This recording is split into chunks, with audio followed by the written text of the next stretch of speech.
Welcome to Kelham, village of 1,000 springs. A warm welcome if you are visiting our village. We hope you find your stay interesting. Kelham, variously spelt in the past as Chillin, Kelham, or Kelham, is most probably derived from the Old Norse word kill, meaning a stream or spring. Inhabited since prehistoric times, an Iron Age cemetery and a Neolithic long barrow dating from 4400 BC was found nearby. Celts, Romans, Anglo-Saxons, Vikings, and generations of Romani gypsy families have been here.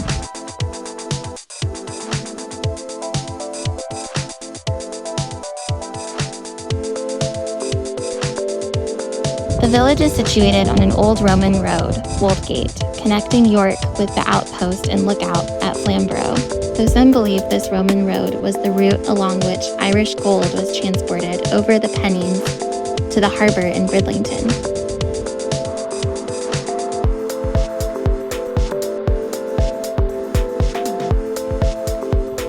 Kelham developed as an important medieval market town and became the administrative center for the surrounding Wolds villages from the 14th century.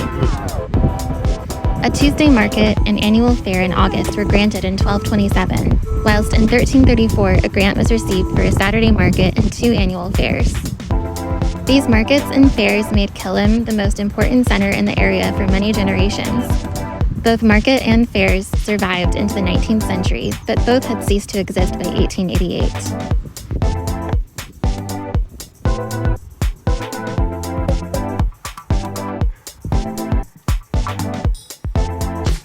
As Kelham's importance as a commercial and administrative center increased, so its population increased rapidly in the early 19th century to 789 in 1811, peaking at 1,252 in 1861. In 1772, the Driffield Canal was opened and business steadily declined in Kelham as Driffield developed to become the region's main market center. By 1901, numbers declined to 946 and steadily fell to 737 in 1961. The 2011 census showed the population in Kelham had recovered to 1,088. While the population is an aging one, there is a healthy influx of young families, and this trend is set to continue with a development plan providing for a total of 90 homes up to 2029, and the recent granting of outline planning permission for 67 of these new homes.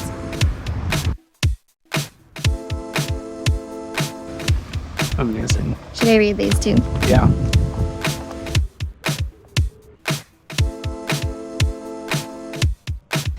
St. Paul's Methodist Church, Middle Street. Built in 1907 as replacement to an earlier chapel built on the same site in 1815. Chapel Lane is so called because of a chapel that stood where, ironically, there is now situated the Bay Horse Inn.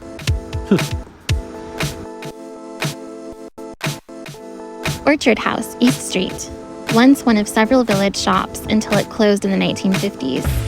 Owned by Mrs. Honeysett and her daughter, who was a dressmaker. Paddock Wood, Driffield Road. This fine house was the vicarage throughout the 20th century until Reverend William Crankshaw left in 1954.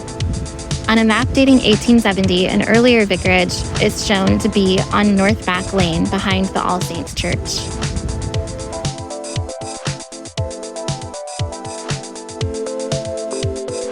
All Saints Church, Church Street.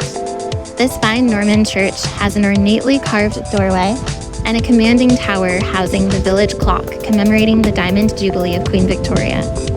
Atop is a unique weather vane in the shape of a turkey. In the churchyard is an upturned coffin once used as a sundial.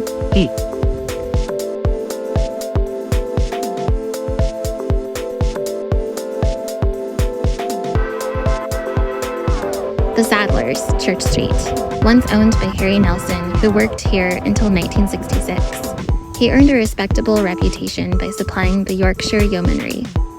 Saddle racks remain mounted either side of the door.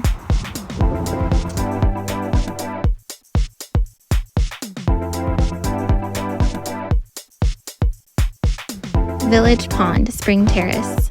This is the head of Lowthorpe Beck, which eventually joins the River Hole. A wildlife and picnic area, an ideal place to relax.